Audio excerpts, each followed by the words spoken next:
ഒരു ഭാഗത്ത് വിലങ്ങുമായി നിർവികാരനായി എത്തുന്ന അഫാൻ എന്ന ക്രൂരൻ.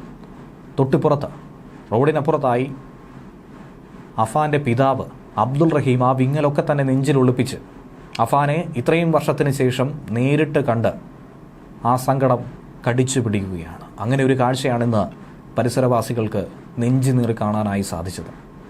വെഞ്ഞാറമൂട് കൂട്ടക്കൊലപാതക കേസുമായി ബന്ധപ്പെട്ട് അഫാനുമായിട്ടുള്ള 3ാം ഘട്ട തെളിവെടുപ്പ് ഇന്ന് പൂർത്തീകരിച്ചു.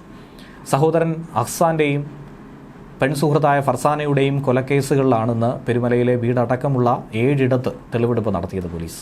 പാങ്ങോട്, വെഞ്ഞാറമൂട് പോലീസ് സ്റ്റേഷനുകളായിട്ടാണ് കൊലപാതകവുമായി ബന്ധപ്പെട്ട 3 കേസുകൾ രജിസ്റ്റർ ചെയ്തിരിക്കുന്നത്.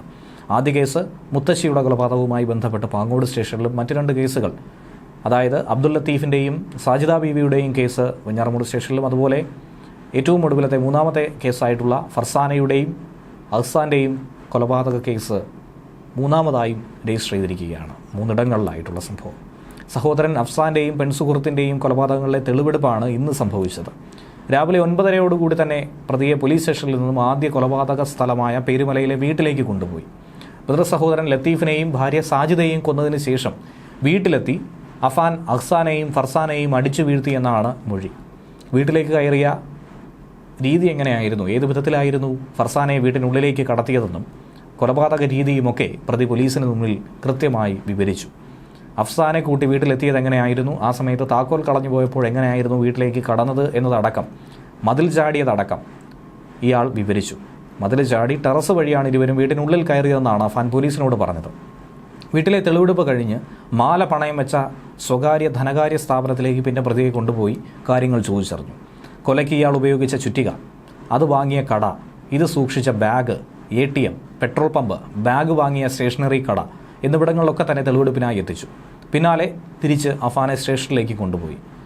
3 കേസുകളിലെയും തെളിവെടുപ്പ് പൂർത്തിയാക്കിയതുകൊണ്ട് വളരെ വേഗത്തിൽ കുറ്റപത്രം സമർപ്പിക്കാനുള്ളൊരു നീക്കത്തിലേക്കാണ് അന്വേഷണ സംഘം കടക്കുന്നത്. ഫർസാനയെ ബൈക്കിൽ കൂടെ കൂട്ടിയ വഴിയിൽ തെളിവെടുപ്പ് നടത്തി പ്രതിയെ തിരിച്ച് പോലീസ് സ്റ്റേഷനിലെത്തുകയായിരുന്നു അവസാനം. 3 കേസുകളിലെയും തെളിവെടുപ്പ് വേഗത്തിൽ പൂർത്തിയാക്കി വേഗത്തിൽ തന്നെ കുറ്റപത്രം തയ്യാറാക്കി സമർപ്പിക്കാനുള്ളൊരു നീക്കത്തിലേക്കാണ് അന്വേഷണ സംഘം കടക്കുന്നത്.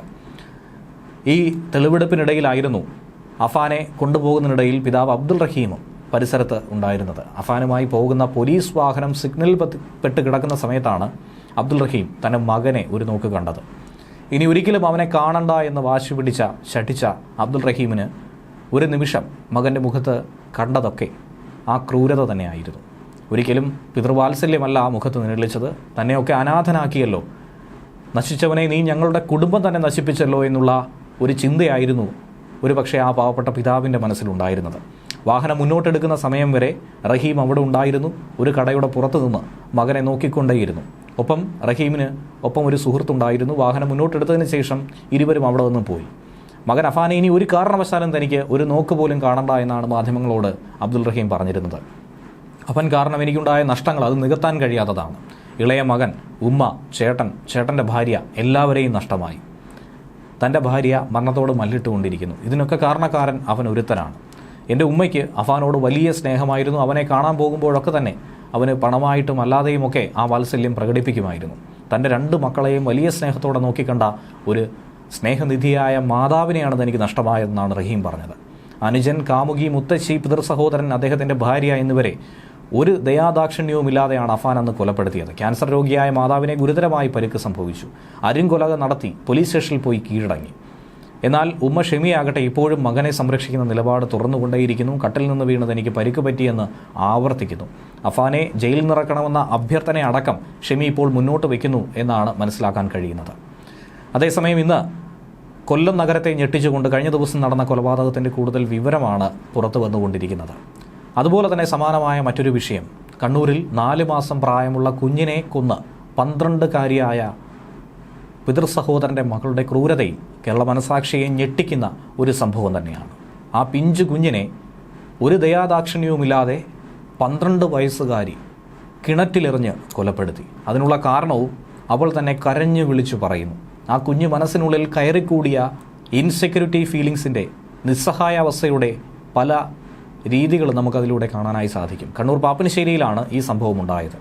4 മാസം മാത്രം പ്രായമുള്ള കുഞ്ഞിൻ്റെ മൃതദേഹമാണ് കിണറ്റിൽ നിന്നും രാവിലെ പോലീസ് സംഘവും നാട്ടുകാരും കണ്ടെത്തിയത്.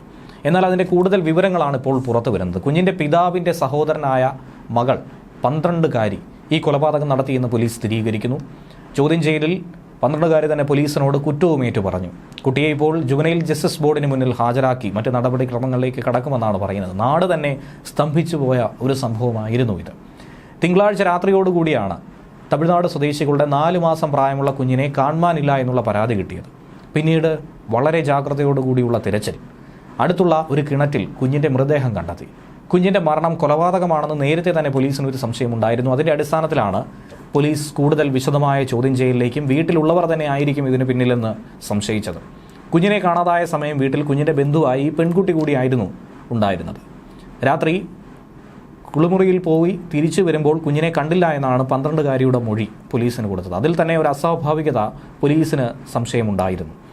പിന്നീട് കുട്ടിയോട് പല രീതിയിൽ പോലീസ് കാര്യങ്ങൾ ചോദിച്ചപ്പോഴാണ് പൊട്ടിക്കരഞ്ഞുകൊണ്ട് താൻ തന്നെയാണ് തൻ്റെ കൂടപ്പിറപ്പിനെ കൊല ചെയ്തതെന്ന് തുറന്നു സമ്മതിച്ചത്.